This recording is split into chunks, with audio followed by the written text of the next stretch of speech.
Hey guys, Sean at Top 5 Fit here. We're going to kind of break our norm a little bit. Please, take a look at the channel, take a look at our other videos and whatnot. We're going to obviously be building our exercise library and continue to feed that into everything that we're doing. But I wanted to take a moment and actually get into the whys and what we're actually trying to accomplish through this channel, through basically talking to you guys out there.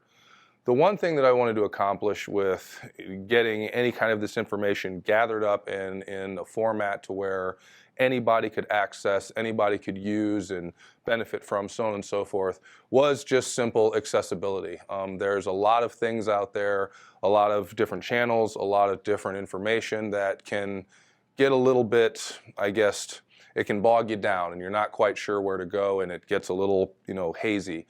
The idea behind what we're trying to do here is clear things up, maybe give a little bit more of a pathway into what you can and can't do, what you should do with your training, fitness, and wellness.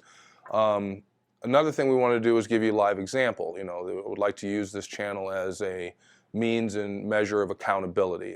It's been a philosophy of mine over the years to engage in as many of the activities that my clients bring to me as possible.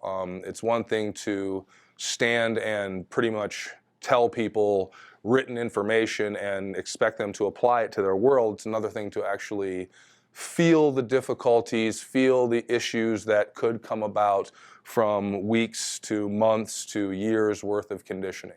So based on that ideal and that mentality, I tend to throw myself into some of the activities, like I said, that clients bring me. Having said that, a big part of being able to do all of that is, I guess, working with the understanding that average is okay.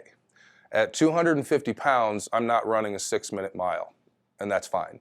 Finishing the race is all I've ever given a damn about, and ultimately I like medals.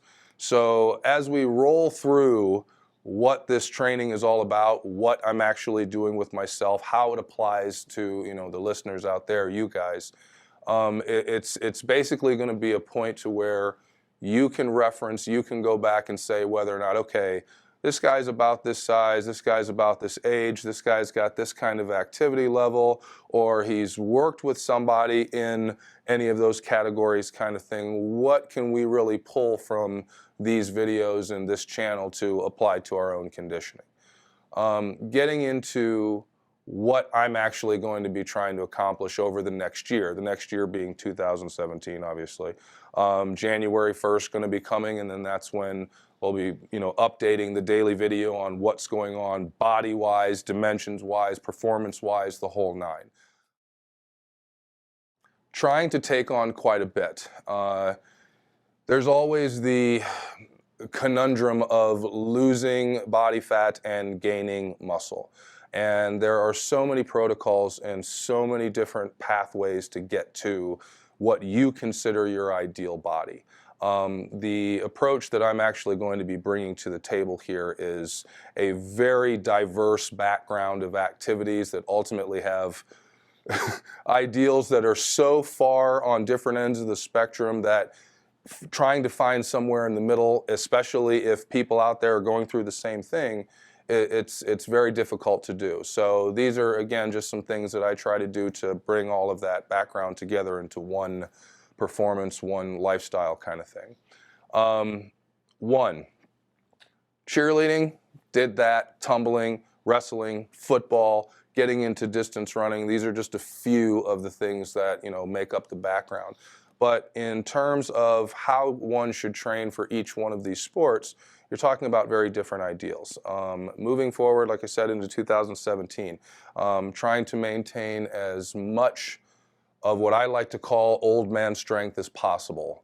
At the sweet young age of 43, I do like to move 300 and 400 pounds on a bench, 500 and 600 pounds on a squat. Not that huge into Olympic lifting, but that's something you're going to watch develop over the next year kind of thing. So we'll see how this old structure actually keeps up.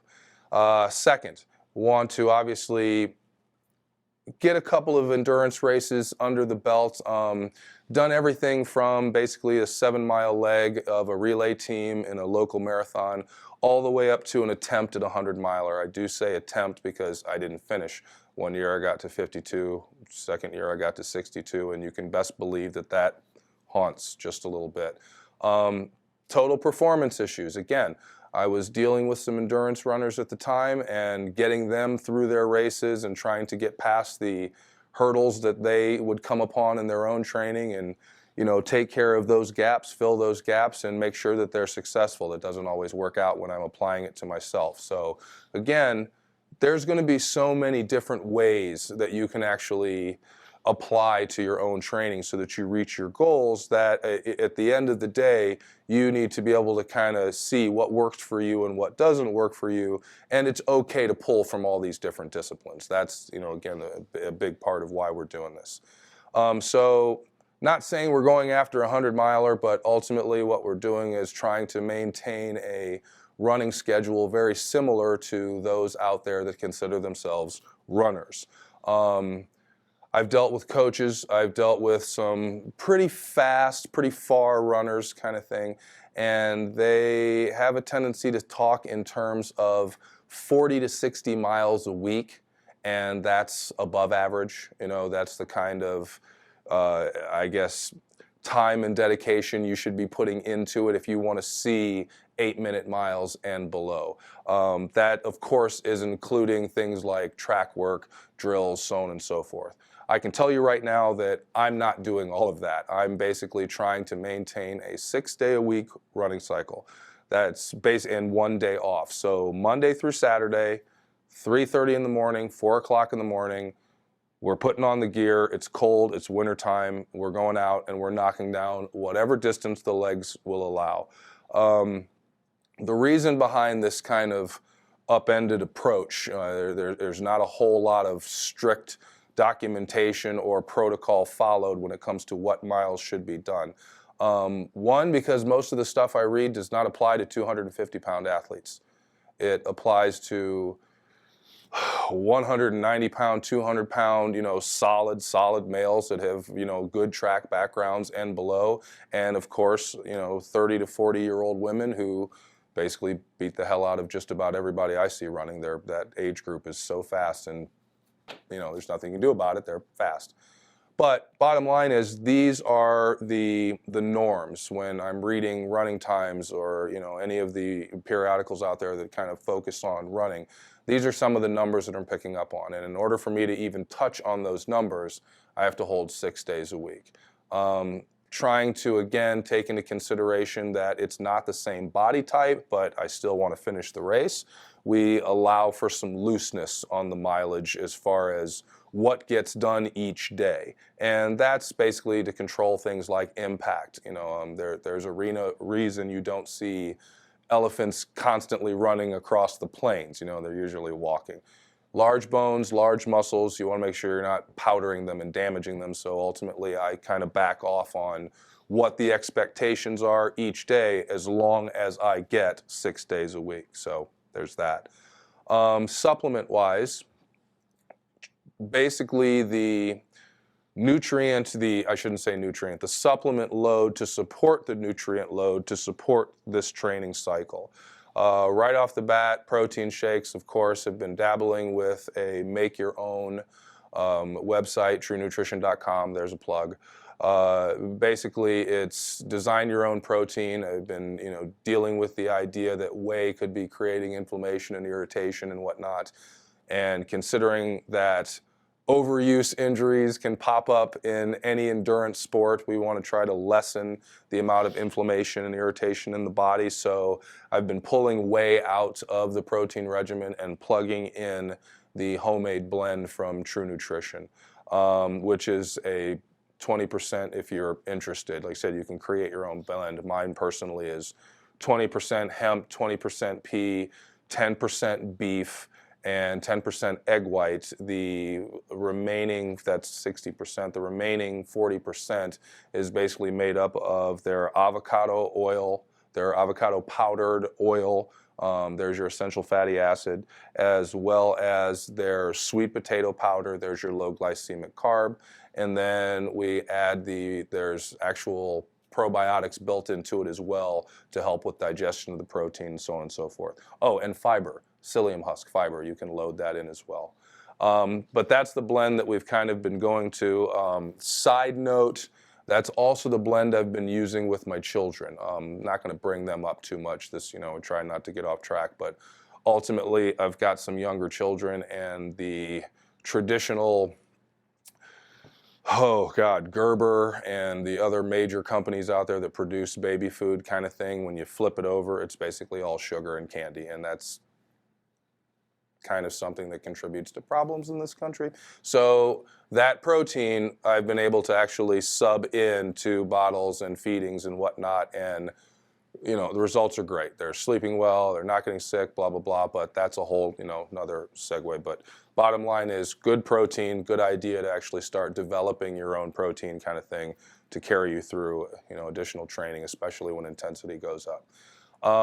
Basic vitamin makeup, there's I don't want to call it a one a day because I don't really believe in the large mass produced multivitamins. They don't absorb well. The binders they use aren't that great. You end up passing a lot of it through. There's a sewage plant right down the street. They actually talk about how much of that stuff they find in the grates and whatnot. I go after GNCs. It's fine. The Mega Men, the back of the bottle says take 6 to 8 a day. I take 2. You start off in the morning with 2, and if it's a 2-a-day training-wise, I throw in another 2.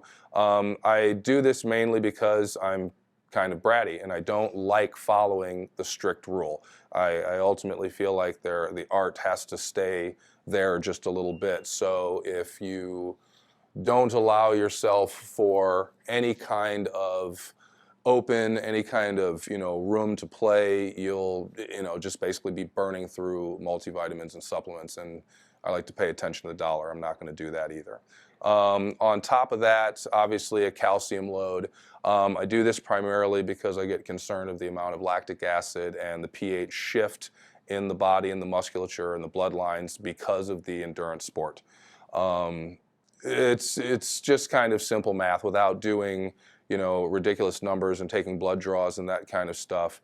At 250 pounds, if I run for an hour, all of that meat produces lactic acid. Lactic acid is buffered by calcium. Calcium is stored where?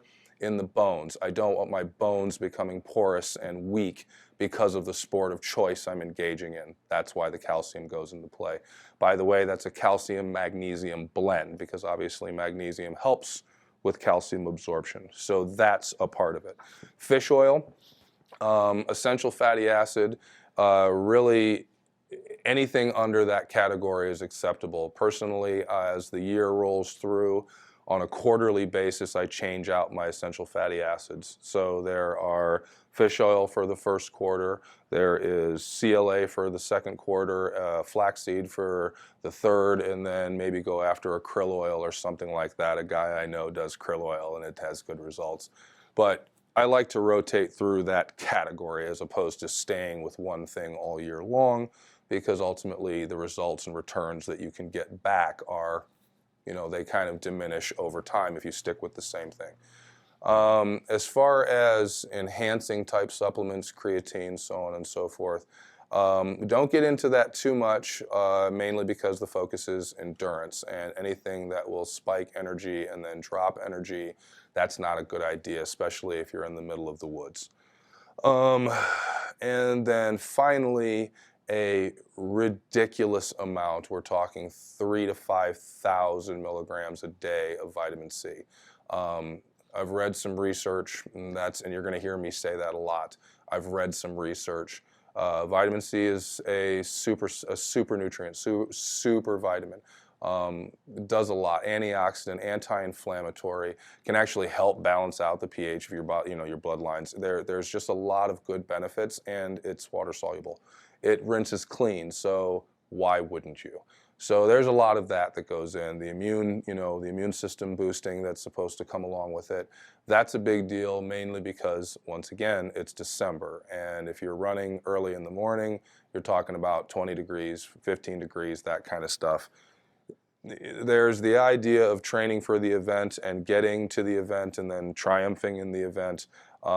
There's also the training that you have to get through before the event even gets here, and ultimately I will be pretty useless in any race or any event I may try to do if I'm sicker than a dog while it's going on. So all of these things you've got to kind of take into consideration when you're putting together, whatever program you're going after, whether it be your first 5K or you decide to take on a Spartan 24-hour race. Whatever it may be, this is a level of detail that we're going to at least bring to the channel. So thanks for listening. There'll definitely be another video coming up.